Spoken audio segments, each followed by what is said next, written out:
والمرسلين وعلى آله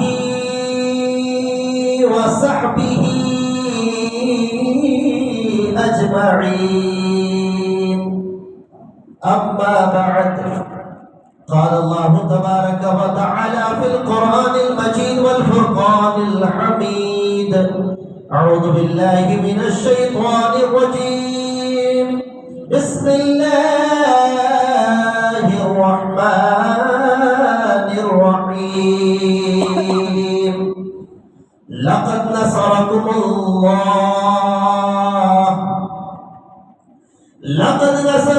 الله ببدر وأنتم أذلة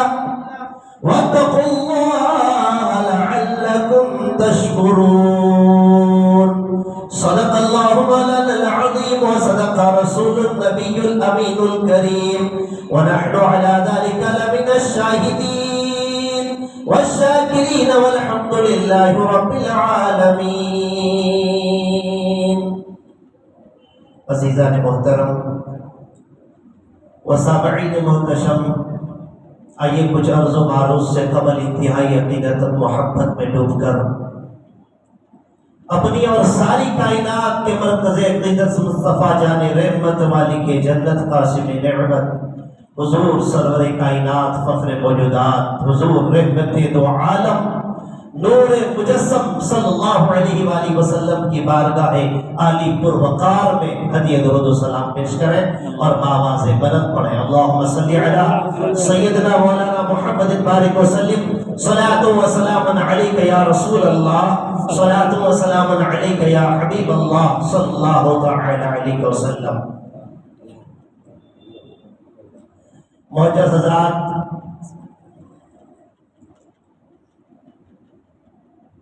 ابھی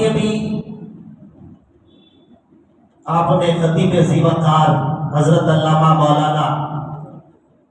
غلام مصطفیٰ صاحب مدظ اللہ العالی سے معرکہ بدر اور جنگ بدر کے واقعات کا سرسری جائزہ جو انہوں نے پیش کیا آپ نے ملاحظہ کیا. حضرات، ہر سال جب رمضان المبارک کی 17ویں تاریخ آتی ہے تو ہم غلامان مصطفیٰ صلی اللہ علیہ وسلم ان تمام شہدائے بدر کی بارگاہ میں عقیدت مندی اور غلامی کا نذرانہ پیش کرتے ہیں اور اس عظیم الشان جنگ بدر کے واقعات کو یاد کر کے اپنے ایمان کو تازہ کرتے ہیں اور اپنے ایمان کی چاشنی کو جلا بخشتے ہیں.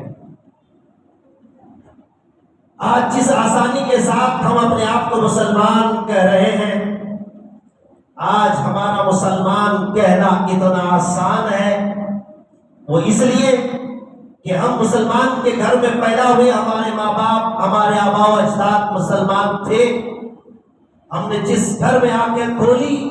وہاں کا سارا ماحول اسلام کا تھا، لیکن جس دور میں اسلام پروان چڑھا ہے،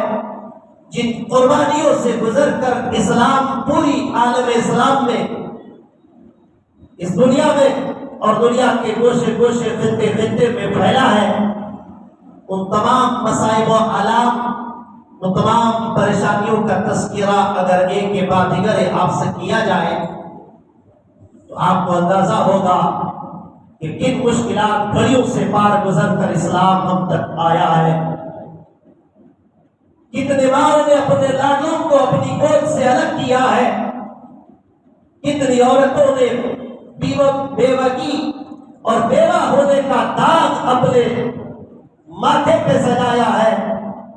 نہ جانے کتنے ماں باپ نے اپنے پیدر شفقت کو قربان کرنے کے بعد میدان کارزار میں اپنے لاڈلوں کو قربان کیا ہے، اس کے بعد اسلام ہم تک آیا ہے. وہی تاریخ جس کی قربانیوں کو، جن کے انمٹ نقوش کو ہم یاد کر کے آنے والی نسلوں تک اسلام کی چمک و دمک کو برقرار رکھ سکتے ہیں. انہی اغراض و مقاصد کے تحت آج اصحاب بدر کا ذکر لے کر ہم آپ تک حاضر آئے ہیں۔ میں مسجد نور اہل سنت والجماعت کے تمام منتظمین اور کمیٹی والوں کا شکر گزار ہوں کہ انہوں نے 1 سال کے بعد پھر سے مجھے آپ کے درمیان حاضر آنے کا موقع فراہم کیا۔ میں اس غرض سے حاضر آیا کہ یہ علماء ان حفاظ کی دعا کو لے کر پھر سے آپ کے درمیان ایک مرتبہ حاضر ہو کر اصحاب بدر کا صدقہ لے کر یہاں سے جاؤں گا۔ اگر جنگ بدر اور واقع بدر کو سمجھنا ہے تو اس کے پس منظر کو سمجھنا بہت ضروری ہے۔ اللہ رب الجلال نے قرآن مقدس میں ایک جگہ نہیں بلکہ مختلف جگہوں میں جنگ بدر کا ذکر فرمایا ہے۔ اس میں سے خاص جو مقامات ہیں وہ اگر ذکر کیا جائے سورہ آل عمران کی آیت مقدسہ لقد نصرکم اللہ ببدر وانتم اذلہ، اس آیت مقدسہ میں اللہ رب الجلال نے اصحاب بدر کے لیے جو اپنی نصرت کا نزول فرمایا، اللہ کی جو مدد اتری، فرشتوں کی جماعت کا جو نزول ہوا، اس کا ذکر فرماتے ہوئے قرآن پاک میں ذکر فرمایا۔ اس آیت مقدسہ کی تفسیر میں اس کے واقعات میں آنے والے جملہ گفتگو کا محصل آپ کے گوش گزار کرنے کی سعادت حاصل کروں گا، لیکن اس دور کو یاد کیجئے کہ جب اسلام ابھی پروان چل رہا تھا، اسلام کے ابتدائی مرحلہ تھا، مکے میں اللہ کے نبی صلی اللہ علیہ وسلم کفار و مشرکین کے درمیان کلمت اللہ کی بلندی کے لیے اللہ کے نبی صلی اللہ علیہ وسلم نے اسلام کے پرچم کو لہرایا تو مکے میں کفار و مشرکین مصطفیٰ جان رحمت کے دشمن بنتے چلے گئے، یہاں تک کہ مصطفیٰ جان رحمت اور نبی کے جانثاروں کے ساتھ اتنی سازشیں رچانے لگے کہ مصطفیٰ نے اپنے ماننے والوں کو مکہ چھوڑنے کا حکم دیا، نبی کو ہجرت کرنی پڑی، نبی مکہ چھوڑ کر کے مدینہ چلے گئے۔ جب مصطفیٰ مکہ چھوڑ گئے، ہونا تو چاہیے یہ تھا کہ کفار اب خاموش بیٹھتے اور یہ کہتے کہ چلو اب محمد عربی ہم میں نہیں رہے، اسلام کے ماننے والے مکے میں نہیں رہے، اب مدینے میں جو چاہے کرے، ہم سے کوئی اس کا سروکار نہیں۔ لیکن ایسا نہیں ہوا۔ اللہ کے نبی صلی اللہ علیہ وسلم ہجرت کر کے مدینہ چلے تو گئے، لیکن مصطفیٰ کے ہجرت کرنے کے بعد بھی نبی کے پسے پشت مکے کے بڑے بڑے سازشکار، اسلام کے کٹر دشمن ابو جہل، عتبہ شیبہ اور ولید ابن مغیرہ نبی کے پیچھے سازش رچانے لگے اور یہ کہنے لگے کہ مسلمان اب وہاں جا کے مدینے میں پھولنے پھلنے لگے ہیں، اسلام کی رسی کو، اسلام کے پھیلنے کو کیسے روکا جائے؟ ابھی بھی خاموش نہیں بیٹھے اور پیچھے مشورہ کرنے لگے۔ مشورہ یہ ہوا کہ مدینے میں کسی طرح سے مسلمان جو پھیل رہے ہیں، مسلمانوں کی تعداد جو بڑھ رہی ہے، اس کو کم کیسے کیا جائے، صفحہ ہستی سے اسلام کا نام و نشان کیسے مٹا دیا جائے۔ اس پلان کو بروئے کار لانے کے لیے مکے کے ہر قبیلے کے ایک ایک افراد کو، ایک ایک فرد کو جمع کرنا چالو کر دیا۔ جب ہر قبیلے سے ایک ایک آدمی آ گئے تو 40 آدمی کا ایک قافلہ تیار ہوا۔ بڑا غور سے سنیے گا، میں بھی سنجیدگی کے ساتھ آپ کے ذہن و فکر میں بدر کا وہ سارا نظارہ اتارنے کی کوشش کرتا ہوں کہ کس طرح سے یہ جنگ ہونے اور جنگ واقع ہونے کے مراحل طے پائے، اس کو آپ سمجھ جائیں گے تو ہر سال آپ کے ذہن و فکر میں یہ بات رہے گی۔ کفار مشرکین اور کفار مکہ نے 40 لوگوں کا ایک قافلہ بنایا اور کہا کہ اگر مسلمانوں کو پسپا کرنا ہے، مسلمانوں کی طاقت کو ختم کرنا ہے، اسلام کو صفحہ ہستی سے مٹانا ہے تو تمہیں مال دینا ہوگا، دولت دینی ہوگی، پیسہ لگانا ہوگا۔ دیکھیے اس گئے گزرے دور میں بھی، اس جہالت کے دور میں بھی اگر کسی کو ختم کرنا ہے اور اپنی طاقت کا لوہا بنوانا ہے تو مال کی ضرورت پڑتی تھی، مال کی۔ کفار و مشرکین نے مال جمع کرنا شروع کیا، اور ایسے نہیں بلکہ مشورہ یہ طے پایا کہ سب اپنے گھروں سے جو کچھ بھی ہے اپنا پیسہ لگائے گا،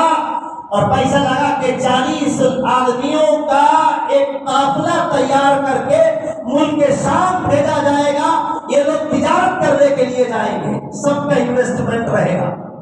سب کی حصے داری رہے گی، اور کافی پیسہ جب جمع ہو گیا مال لے کر کے ابو سفیان کو قافلہ کا سردار متعین کیا گیا، اور سردار بنانے کے بعد پھر اس قافلے کو مدینے کے رستے سے ہوتے ہوئے ملک شام جانا تھا۔ اللہ کے نبی صلی اللہ تعالی علیہ وآلہ وسلم کو کسی نے خبر دی کہ مکہ والوں کا ایک 40 افراد پر مشتمل قافلہ مدینے کے طرف سے ملک شام کو جا رہا ہے،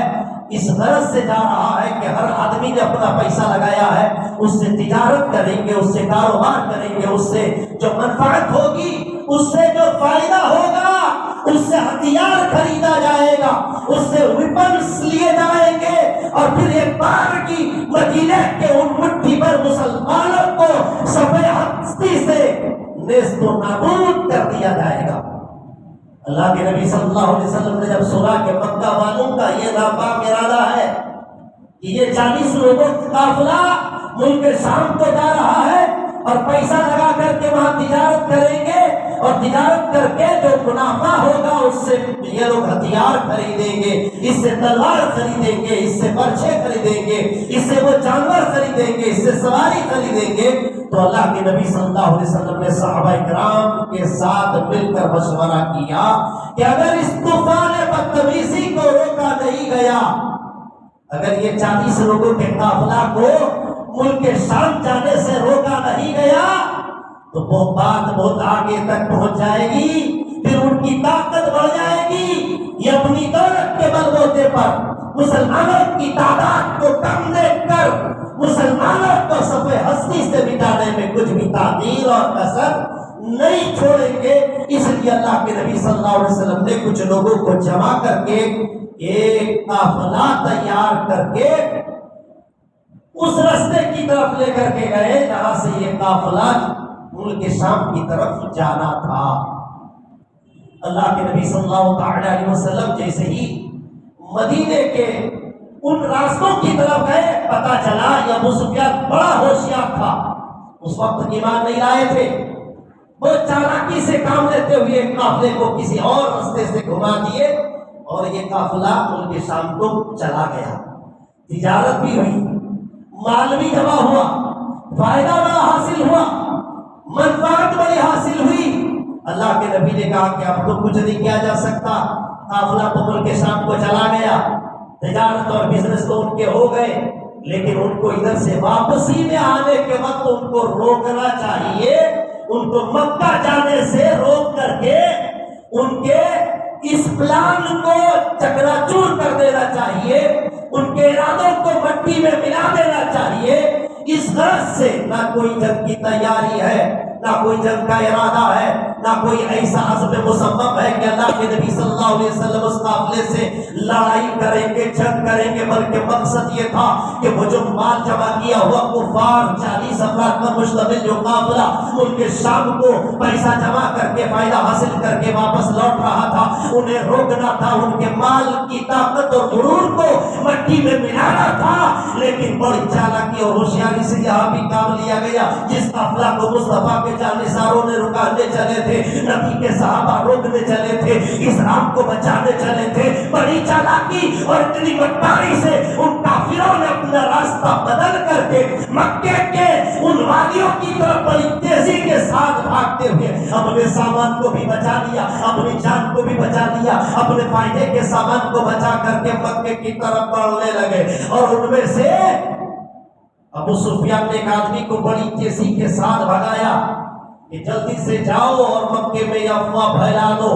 یہ خبر کر دو کہ مدینے والے مصطفیٰ اپنے غلاموں کے ساتھ ہمارے نعوذ باللہ مال کو لوٹنے آ رہے ہیں۔ ہمارے پیسے کو لوٹنے آ رہے ہیں۔ ارے وہ رسول تمہاری دولت کو کیا لوٹتے جو مصطفیٰ جن کے دست قدرت میں، جن کے مقدس ہاتھ میں، جن کے نورانی ہاتھوں میں اللہ نے کائنات کے خزانوں کی کنجیاں، جو مصطفیٰ فرماتے ہیں اگر میں چاہوں تو ٹوکر مار کے احد کے پہاڑ کو سونا بنا دوں، وہ مصطفیٰ تمہارے مال کو کیا لوٹتے؟ مصطفیٰ تو اسلام کو بچانے آئے تھے، اسلام کو پھیلانے آئے تھے، شعور زندگی بخشنے آئے تھے۔ نبی صحابہ کو لے کر کے چلے تھے، ادھر مکے میں افواہ پھیل گئی، ایک آدمی گیا بڑی تیز رفتاری کے ساتھ، اور اس زمانے میں جب کوئی خبر اور کوئی انسیڈنٹ کے بارے میں بتانا رہتا تھا تو جو اونٹ ہوتا تھا، جو سواری ہوتی تھی، اس کی ناک کاٹ دی جاتی تھی، اور جو اخبار پہنچانے جاتا تھا، نیوز لے کے جاتا تھا، وہ اپنا کپڑا پھاڑ لیتا تھا۔ یہ مکہ جب اچانک پہنچا، لوگوں کی آبادی میں جیسے ہی گلیوں میں گیا، کپڑا پھاڑ دیا اور اس کی سواری کی ناک کو کاٹ دیا اور سواری کو خون آلود کر دیا۔ لوگ سمجھے کہ بہت گمبھیر حالت ہے، بہت ڈینجر معاملہ ہے، کیا ہو گیا کیا ہو گیا۔ سب لوگ گھروں سے جب باہر آئے تو یہ لوگوں کو للکارنا چالو کیا، کیا تم نہیں چاہتے کہ تمہارا مال بچے؟ کیا تم نہیں چاہتے کہ جو مال تم نے لگایا ہے اس سے فائدہ جو ہوگا، اس سے اسلام کو جو مٹایا جائے گا، کیا تم اس کو پسند نہیں کرتے؟ لوگوں کے اندر جوش برپا کیا گیا۔ اب ہر قبیلہ والا چونکہ پیسہ لگایا تھا، اپنا مال لگایا تھا، اس لیے ادھر ابو جہل لوگوں کو بہکا بھوسلا کر کے کہا کہ نہیں اب تو جانا ہی ہوگا، اپنا مال بچانا ہی ہوگا۔ ایک نہیں دو نہیں بلکہ 1000 جانباز بہادر چنندہ کفار کے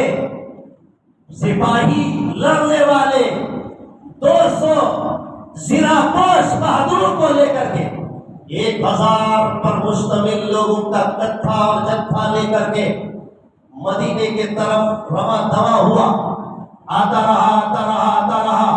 راستے میں جب ملاقات ہوئی ابو سفیان سے تو ابو سفیان نے کہا کہ کیا بات ہے، ہم نے تو صرف خبر بھیجوائی تھی کہ ایسا حادثہ ہوا ہے، لیکن شکر ہے کہ ہم بچ کے نکل آئے ہیں، چلو واپس۔ ابو جہل جو غزلی مصطفیٰ کا دشمن تھا، انہوں نے کہا آ گئے ہیں تو اب واپس نہیں جائیں گے، اب تو جو مقصد ہے وہ پورا کر کے ہی جائیں گے۔ ابو جہل لوگوں کو، اور یہ نہیں ایسے نہیں بلکہ ان لوگوں کے آنے کا انداز یہ تھا، اس میں عورتیں بھی تھی، ناچنے گانے والی بھی تھی، ان کے پاس کافی تعداد میں ہتھیار بھی تھے، ان کے پاس گھوڑے تھے، ان کے پاس تلواریں تھی، ان کے پاس ہر قسم کی عیش و آرام کی چیزیں موجود تھی۔ روایتوں میں آتا ہے کہ ایک وقت میں کھانے کے لیے 10 اونٹ کرتے تھے، اونٹ ذبح کرتے تھے۔ شراب اور شباب اور رقص و سرود کی محفلیں گرم ہوا کرتی تھی، ناچتا ہوا گاتا ہوا یہ قافلہ مدینے کی طرف رواں دوا ہوا۔ وہ مقام جس کے بارے میں آپ جانتے ہیں، مقام بدر، مکہ اور مدینے کے بیچ میں، مدینے سے 80 میل کی دوری پر تقریباً 160 کلومیٹر کے فاصلے پر مقام بدر جہاں واقع ہے۔ مصطفیٰ جان رحمت ابھی پہنچے نہیں ہیں،